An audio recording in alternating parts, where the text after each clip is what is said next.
Hi, this is Dustin Nuttall, your host of a Wanderer's Way podcast. Welcome back, and this is season 3. And today we're going to talk about social media and relationships.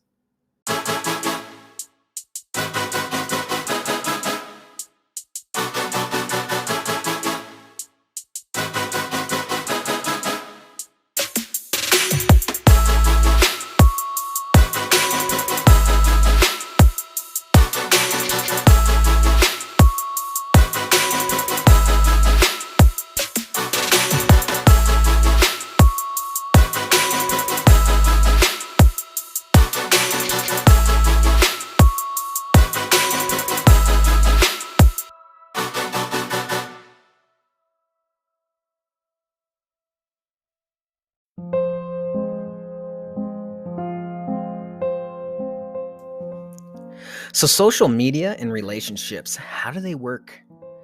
How do they work together? How do they degrade each other? Well, let's start off with how it does work. So, really, when you look at social media and having a relationship, there's really not a whole lot of benefits about being public on social media other than the feel good from each other and, sharing special moments online with your family and friends. But there's a lot that has to do with degrading a relationship with social media. And I've recently found this out along with, you know, seeing it from my friends as well, uh, my family, and it's all derives from the culture of here in America and how everything is so sexualized and how temptations are the main key in every scenario of a broken relationship from social media. And what I've gathered here, especially with my own experiences, is there's always someone there admiring you, excited to talk to you, excited to share everything with you. And they're always waiting for that opportunity, that just one moment of vulnerability, that one moment of brokenheartedness, and that one moment of loneliness. And they will send you private messages. They will do the small, low key flirting technique just to kind of gather the feels, to pull you in and excite you. And they always wait until it's like, oh, you just broke up. Even though there's that chance that you and your partner won't stay broken up forever, it's just something's just not going right. They don't care. They jump in. So that right there is one of the biggest issues. And then you got the jealousy issues. And this one is rightfully so. And I am also a big problem with this one. Not with me being the one that's jealous, with me causing the jealousy. It's all right to compliment people, to support people, and to be friendly. But you gotta really watch your words. You gotta watch of your emoji usage because there's a lot of times that the perception is taken and the appearance of it looks opposite of what you truly intend, even though you're trying to be nice. So for me, it took me time after here my relationship we broke up, and then I just had that fear of not having her for the rest of my life. And it was from the extreme jealousy, but it was partially my fault. And when you really see that that's the person you want to spend the rest of your life with and you don't want to lose them, you tend to go search. You put yourself in their shoes and just go look at it. Instead of being that selfish side, being like, I see nothing wrong with it. I don't see anything wrong with it. I'm just being nice. There's nothing intended. And then you go actually pay attention and look at everything you do, your comments, your likes, your emoji usage, and stuff like that. And then you just start to see things like, okay, I could have just said that a different way, or I could have not used that emoji, or I could have not just hearted two of their pictures or videos, or complimented their dancing, anything like that. So the problem is the perception. Your intentions isn't always pure. It's not the key of, oh yeah, I trust him. I don't care if it looks like he's flirting or not. No. When your partner sees something that just looks like flirting, there's fear. There's fear of they're not loved anymore. They're afraid that you like someone else more. And they have that just extreme fear that they're never going to be with you like they want. So you see that and you realize to yourself, wow. So you have a decision to make. Are you going to try to change that up, do less commenting, or delete them or block them? Like if they're not family members and they're not your closest friends, do you really need them on your Facebook or Twitter or Instagram? Like, really? Do you really need women on there, if you're a man, for example, that are dancing sexy all over your news feed when you scroll through, tempting you, or showing half-naked pictures, or always in bikinis, or something that draws the eye attention away from the person that you're with? Same thing for women as well. Like, do you really need that guy on there? Is he someone that you trust with your life? Is he the person that respects your relationship? Does he support your relationship? It's the same thing for both sides. And you really got to look at yourself and think, is this worth it? Is it really worth commenting and saying, that's a beautiful picture? Even though you say it like that, beautiful picture, you're telling them that they're beautiful. Your girlfriend sees it, thinks that you no longer love them.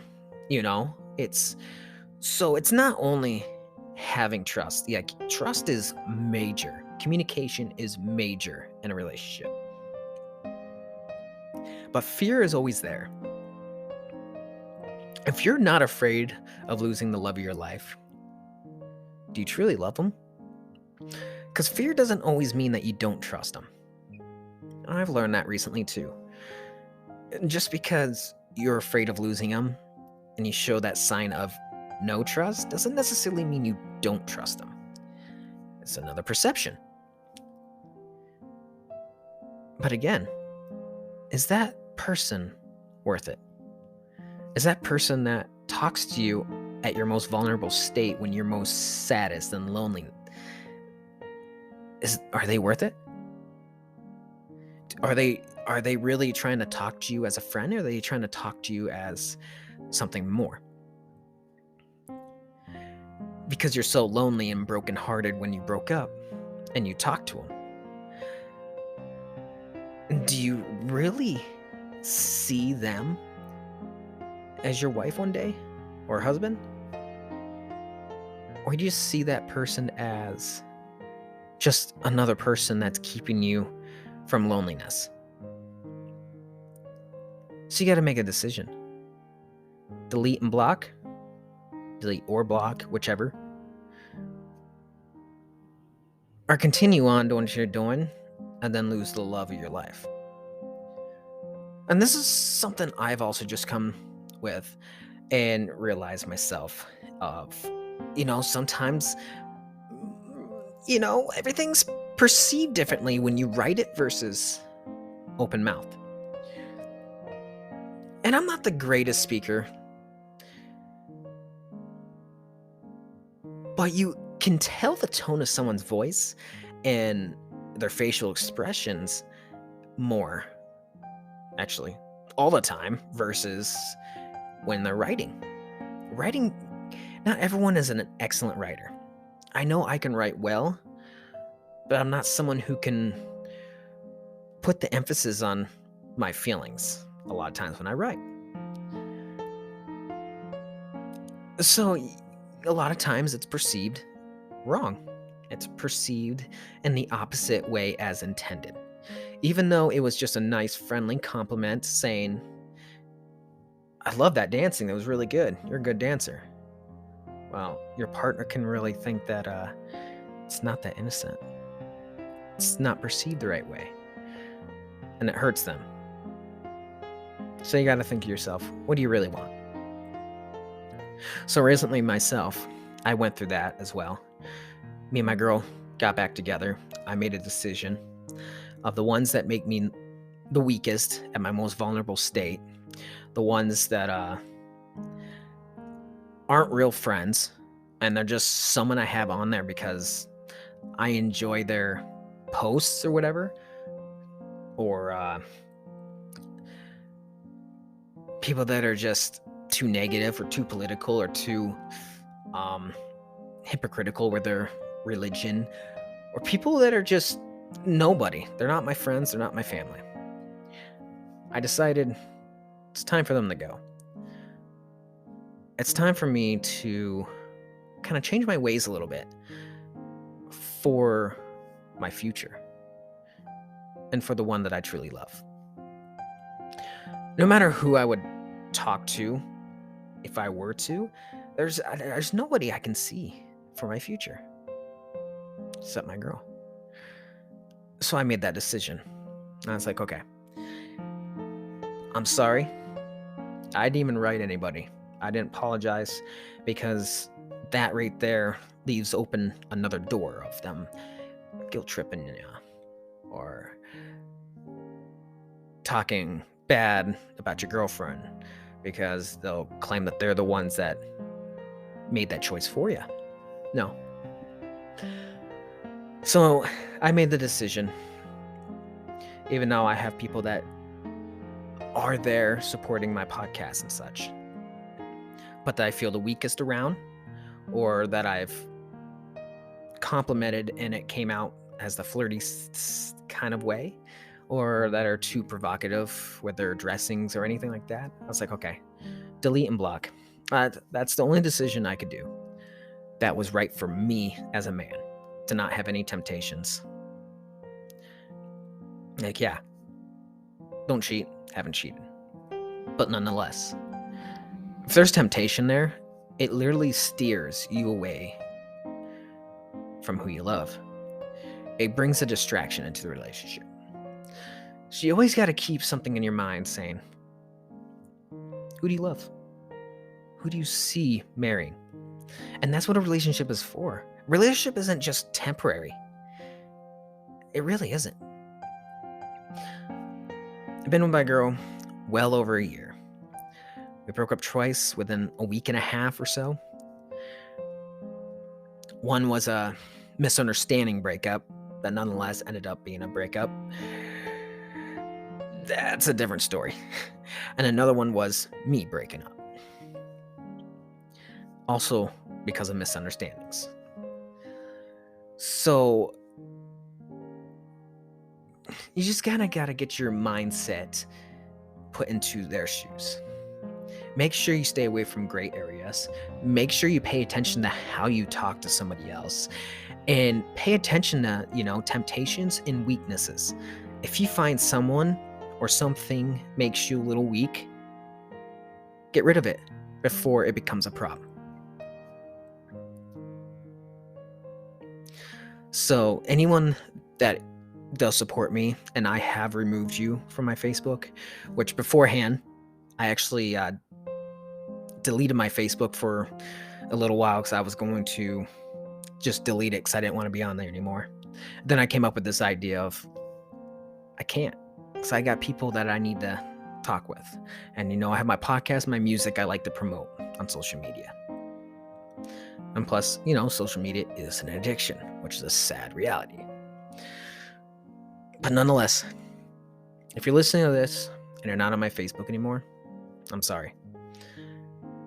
but it was the best decision for me and for my future and for my relationship to repair and be together. Because I love my girl. With that being said, I want you guys to definitely let me know of your experiences with social media and relationships and how it's worked against you, or if it's been very beneficial to you. Definitely let me know as well. With that being said, thank you for joining me on this episode.